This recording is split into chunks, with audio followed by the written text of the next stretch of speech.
Vamos falar de assunto sério agora? A gente volta a falar do caso Banco Master. As investigações da Polícia Federal avançaram, já identificaram indícios do envolvimento de autoridades com foro privilegiado, o que deve levar parte das apurações para o Supremo Tribunal Federal ou manter o inquérito no Supremo Tribunal Federal. Para tratar do mais novo desdobramento, então, desse caso, agora a gente vai conversar com o advogado Luiz Garcia, que é sócio do Tax Group, especializado em direito empresarial e direito econômico. Luiz, bem-vindo aqui ao TMC 360. Obrigada pelo seu tempo. Eu que agradeço. Bom, no depoimento que foi agora disponibilizado, né, na íntegra, não só de Daniel Vorcaro, mas especificamente sobre Daniel Vorcaro, ele se mostra um pouco surpreso com a forma como o caso está sendo tratado como um caso grave, né? Ele diz que não é para tanto, que se ele fosse o BRB ele compraria aquela carteira de créditos. Então, há um certo descompasso com toda a mobilização da opinião pública, da imprensa, das autoridades em relação a esse caso, desde que ele foi descoberto, e o depoimento de Daniel Vorcaro. O que é importante a gente destacar nesse depoimento? Que, vamos lembrar, ele foi dado à Polícia Federal há exatamente um mês, dia 30 de dezembro, e muita coisa aconteceu no sentido de avanço das investigações de lá para cá. Luiz.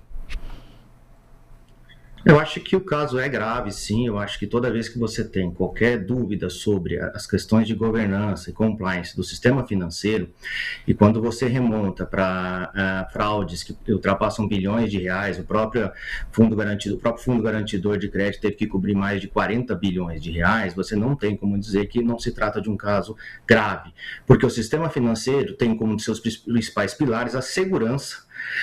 E se essa segurança de alguma forma foi entendida como frágil em função de falta de controles, falta de monitoramento, uma série de outras coisas, pode fragilizar todo um sistema que depende dele. Então, nós consideramos sim extremamente grave essa situação, e é muito importante, principalmente a cobrança e a mobilização da sociedade nesse sentido, para que as punições sejam severas e, mais do que isso, para que se definam os mecanismos que possibilitaram que tal situação ocorresse, para que você evite a reocorrência no futuro. Doutor Garcia, Rodrigo Alvarez aqui, uma declaração, a Joana falou do depoimento do dia 30 de dezembro, a gente está começando a ter acesso a esse depoimento agora, recentemente. Chama muito a atenção uma declaração do Vorcaro. Para mim, me causou um espanto imenso pela cara de pau da declaração dele, porque está surgindo cada vez mais envolvimento dele, a polícia está encontrando envolvimento dele com políticos, né? A gente sabe que ele se aproximou de maneira muito voraz do Supremo Tribunal Federal, se aproximou do jeito que pôde de pessoas do alto escalão do governo, incluindo o ex-ministro Lewandowski. E aí ele diz o seguinte à polícia, isso causa muito espanto: se eu tenho tantas relações políticas como estão dizendo, e se eu tivesse pedido a ajuda desses políticos, eu não estaria com a operação do BRB negada. Eu não estaria aqui de tornozeleira, não teria sido preso e estava com a família sofrendo o que a gente está sofrendo. Quer dizer, o que o Daniel Vorcaro está dizendo é que todo político, ou quase todo político, é corrupto, porque se ele tivesse pedido ajuda dos políticos, mesmo sendo acusado de tudo o que ele não estaria preso, não teria tido problema. É isso que eu entendi? O senhor entendeu mesmo que eu? O que isso fala do nosso sistema financeiro? De forma subliminar, a gente entende exatamente isso, ou seja, como se as amizades traduzissem algum tipo de favorecimento, né? O que realmente é estranho, e a gente identificou ao longo de todo o processo, são uma série de questões questionáveis, inclusive contratos com escritórios de advocacia, de políticos, inclusive de juízes, de ministros, etc., que precisam ser questionados, principalmente do ponto de vista ético, de independência e eventual questionamento de favorecimentos.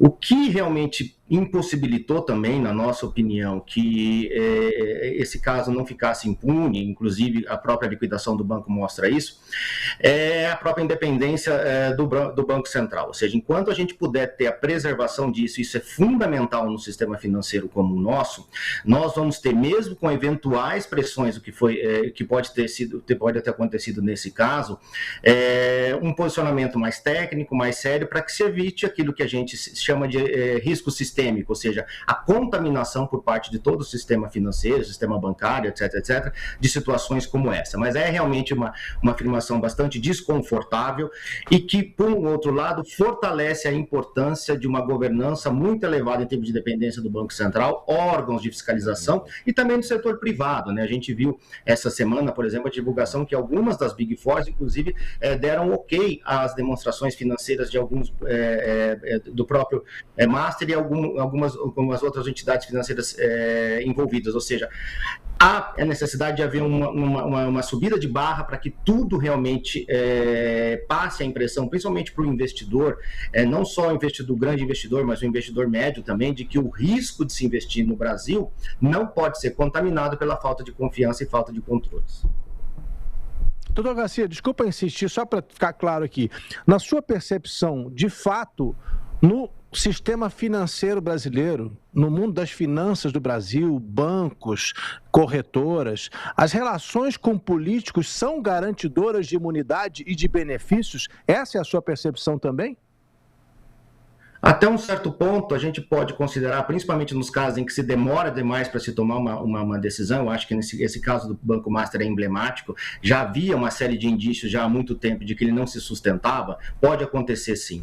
É por isso que, para você evitar ao máximo essa situação, você tem que ter independência dos órgãos fiscalizadores. Mas, infelizmente, nós estamos ainda sob essa possibilidade. E, de novo, há o papel do fundo garantidor de crédito, mas o que acabou acontecendo é que, nesse caso, se usou o fundo garantidor de crédito como um modelo de negócio. Então, o próprio questionamento do papel, de como as instituições usam esse fundo garantidor é importante. Por quê? Porque muitos investidores investiram em papéis, achando que, tendo a certeza que até um determinado limite, eles não sofreriam perdas. Então, realmente é possível e, infelizmente, a gente tem que melhorar os controles, governança, uma grande cobrança de todos e, mais importante do que isso, garantir a independência dos órgãos fiscalizadores.